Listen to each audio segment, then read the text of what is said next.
Əmək müqaviləsi olmadan işçiləri işə qəbul etmək olarmı? Ümumiyyətlə, təcrübədə tez-tez belə istifadə olunur ki, təcrübəçi adı altında əmək müqaviləsi olmadan işə qəbul etmək olarmı? Bir mənalı şəkildə yox.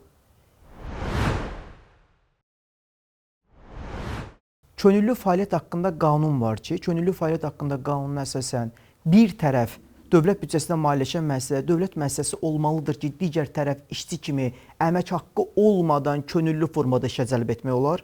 Digər bir tərəfdən yalnız əmək müqaviləsidir. Hansı ki, bugün xidməti müqavilə deyilən bir anlayış var, amma əmək məcəlləsinin 7-ci maddəsi deyir ki, işə götürənin, yəni müəssisənin əsas fəaliyyət kodu üzrə, təsdiqatı üzrə işə qəbul olunan işçiləri xidməti müqavilə ilə işə qəbul etmək olmaz. Deməli, biz digər variantları bir kənara qoyduqda burada qalacaq yalnız əmək müqaviləsi. Əmək müqaviləsi isə işçinin bir mənalı formada qeyd etmək olar ki, istehsalata ötürürüksə, işə göndəririksə, mütləq hüquqi qüvvəyə minməlidir. Hüquqi qüvvə isə işçi ilə işə götürən arasında əmək müqaviləsinin bağlanmasıdır.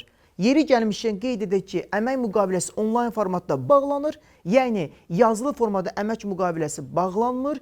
12 avqust 2024-cü il tarixindən sonra onlayn formatda əmək müqaviləsi bağlandıqdan sonra adını təcrübəsini qoyaq, adını mühəndis qoyaq, adını nə olursa olsun, mütləq şəkildə əmək müqaviləsi bağlanmalıdır, mütləq şəkildə əmək haqqı ödənilməlidir və sınaq müddəti təyin olunacaqsa olunacaq, olunmayacaqsa olunmayacaq və ondan sonra işçini işə cəlb edərik. Əks təqdirdə inzibati xətaların 192-ci maddəsinə əsasən vəzifəli şəxslər, hüquqi şəxslər və fiziki şəxslər üçün sanksiyalar, cərimələr nəzərdə tutulmuşdur. Biz mütləq müqavilə bağlamalıyıq, ondan sonra işçini işə göndərməliyik. Adı təcrübəçi olsun və ya hər hansı bir vəzifə olsun, fərqi yoxdur. Onlayn əmək müqavilələri bağlandıqda əmək məcəlləsinin 45-ci maddəsinə əsasən müddətli də ola bilər, müddətsiz də ola bilər. Lakin qeyd etmək lazımdır ki, bəzən işə götürənlər müddətli əmək müqaviləsi hər hansı bir səbəbə görə müddətli əmək müqaviləsi bağlayırlar. Bu səhvdir. Çünki müddətli əmək müqaviləsi bağlanması üçün mütləq mövsumi xarakter daşımalıdır işlər. Yəni, davamlı işlər, müvəqqəti xarakter daşımayan hər hansı bir vəzifə üzrə işə qəbul prosesi səhvdir.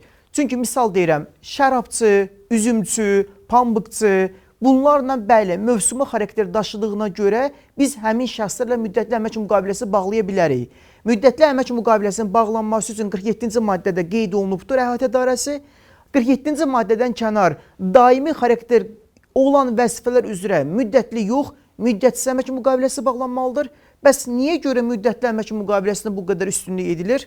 Bildirmək istərdim ki, bəzən işə götürənlər işçilərin müqaviləsinə xitam verilmə zamanı əlavə kompensasiyalar ödəməmək üçün, müavinətlər ödəməmək üçün və xitam prosesini sürətləndirmək məqsədi ilə işçi ilə işə götürən arasında müddətli müqavilə bağlayırlar. Çünki müddətsiz olduqda və işçi öz xahişi ilə müqaviləsinin ərizəsini yazıb işdən çıxmaq istəmədikdə bu zaman işə götürən təşəbbüsü ilə müqaviləyə xitam verilmə halları mövcuddur və bu da əmək məcəlləsinin 77-ci maddəsinə əsasən əlavə kompensasiyalar, müavinətlər ödəməlidir. Mən bir hesab edirəm ki, bəzən bəlkə də işə götürənlər bu müavinətləri ödəməmək üçün müddətli müqaviləyə daha çox üstünlük verirlər. Amma hesab edirəm ki, səhvdir. Buna görə səhvdir ki, əgər o işə götürən müddətli müqavilədən işçilərlə istifadə edirsə, mütləq mövsumi xarakter daşıyan işlər olmalıdır. Əks təqdirdə həmin şirkətlərin, həmin işə götürənlərin işçilərlə müddətli müqavilə bağlamasına qanunvericilik icazə vermir.